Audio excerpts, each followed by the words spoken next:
जितनी सौभाग्यवती माताएं होती हैं ये संक्रांति पर भी 13 चीजें दान करती हैं, 14 चीजें दान करती हैं। बीच में कोई 16 सोमवार का उद्यापन करेंगी तो भी सुहाग की सामग्री देंगी, उद्यापन करेंगी तो भी सुहाग की सामग्री देंगी, कोई कार्य करेंगी तो भी सौभाग्य की सामग्री देंगी। सौभाग्य की सामग्री का दान क्यों किया जाता है? सौभाग्य सूचक वस्तुओं का दान क्यों किया जाता है? सौभाग्य की वस्तुएं क्यों प्रदान करी जाती है, क्यों दी जाती है? उसका कारण क्या है?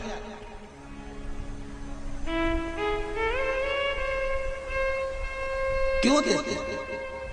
महाराज, भारत की भूमि की सौभाग्यवती माताओं का एक मन की अभिलाषा रहती है, भारत की भूमि की माताओं की एक अभिलाषा रहती है कि जब उसके प्राण छूटे तो अखंड सौभाग्य धारण करके पति के कंधे पर और पुत्र के कंधे पर शमशान तक।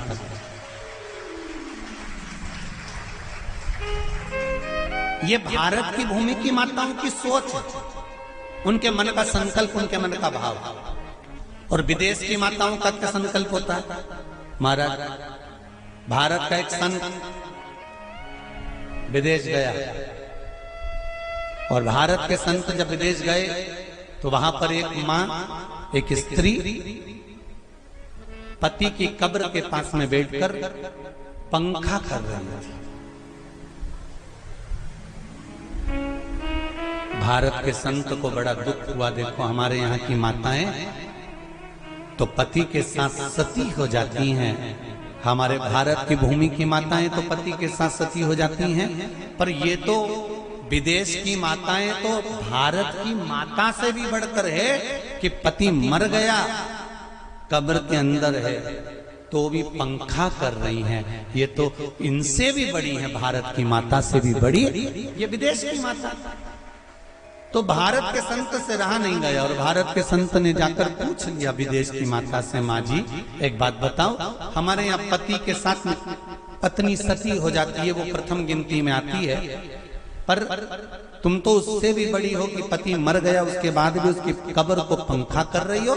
इतने में विदेश की माता ने कहा, मैं पति को पंखा नहीं कर रही, हमारे यहाँ नियम है जब तक पति की कब्र नहीं सूख जाए हम दूसरी शादी नहीं कर सकते, इसलिए पंखे से सुखा रहा।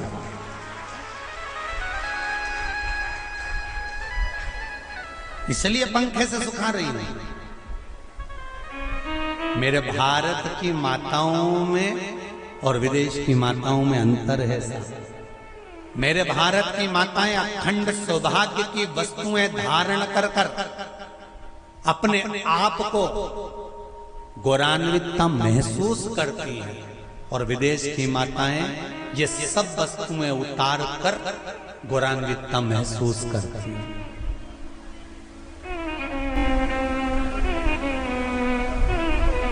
क्यों देते हैं चूड़ी का दान, क्यों देते हैं बिंदी का दान, क्यों देते हैं अखंड सौभाग्य का दान?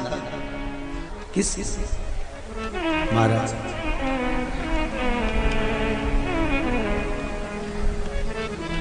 मेरे हाथों में भर भर के चूड़ी रहे,